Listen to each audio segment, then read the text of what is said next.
Hello. I warned you not to watch this video, but since you've clicked on it and started watching it, I'm going to tell you what it's about. It's going to be about Donald Trump. And now I don't support videos or news or anything about Donald Trump. I think it's important to try to understand this concept I'm going to explain about just ignoring Donald Trump and just pretending he doesn't exist. And not pretending he doesn't exist because obviously he exists, but to stop giving him attention because that's what he wants, whether it be negative or positive. He's just searching for attention. He's an entertainer. Deep down, you have to look at that. American politics is becoming entertainment. So the biggest entertainer is going to be the one that becomes the president. And that's not how you want a system to be. So that's why I'm warning people not to watch this video, because I'm not supporting, or I don't want to bring attention to Donald Trump. However, that's the concept I want to try to explain in this video. So whenever you look at the news, whether it be CNN, BBC, CBC, Al Jazeera, anything, when you see a link or an article about Donald Trump, I ask you to not click on it and just scroll past it and stop caring about what Donald Trump is doing and what he's saying and who he's talking about, even if you feel it directly affects you. Because if you give Donald Trump the attention, whether it be negative or positive, you're bringing more awareness to him.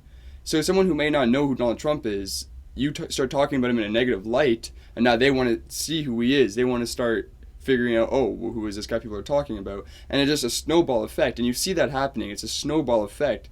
You have his supporters, but you also have almost an equal, if not greater, amount of his detesters who bring attention to him as well and keep him in that spotlight. Because if he brings in ratings, if he brings in numbers, he's going to keep being on the front page.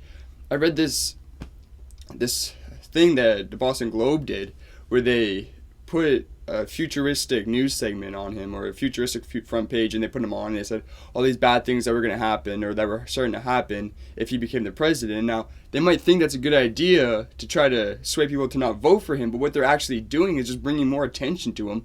Donald Trump was probably laughing in his office saying, oh, I got a front page of a newspaper, while the Boston Globe is saying, oh no, we're doing this for a good reason. Actually, no, you're not. You've just fallen into his trap. And that's why I ask Americans, I ask Canadians, I ask citizens of the world to stop giving him attention and to start just ignoring him, because the man is insane. The man is crazy. The man should not be given the time of day to speak his thoughts, to speak his opinions. I support free speech, but that doesn't necessarily mean you have to listen to every single person who wants to use their right to free speech.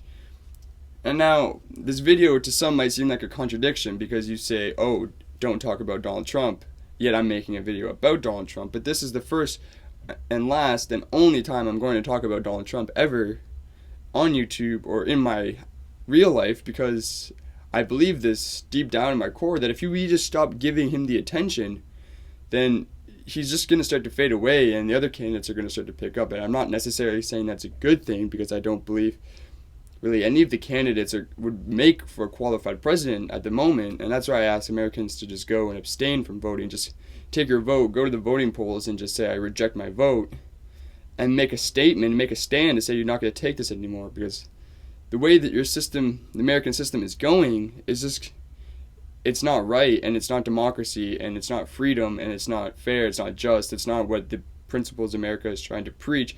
You don't see that in their political system because of the problem of parties. You have two parties, you only have two options to vote for. Does that seem like democracy? No. They try to keep you in this loop of primaries, thinking primaries are a real thing. Primaries are not real. Primaries should not exist in a democratic society. Parties should not exist in a democratic society.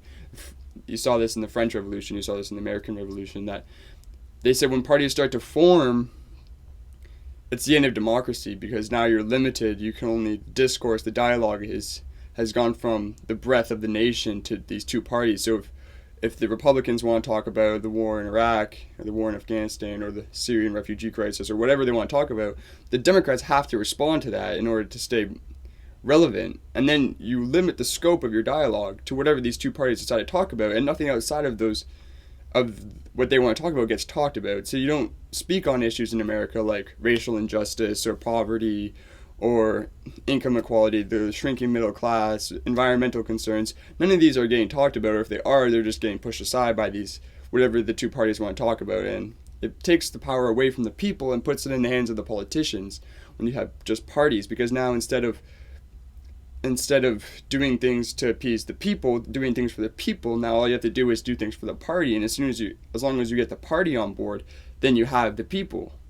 And that shouldn't be how it is, because that's not a democracy, and that's not fair, and that's not just. And I'm probably going to make a video about going more in depth about the American system and how it needs to be changed in order for freedom to start to prevail in that country once again.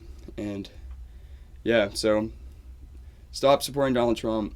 Stop giving him attention. Take a look at the American system. It's not entertainment.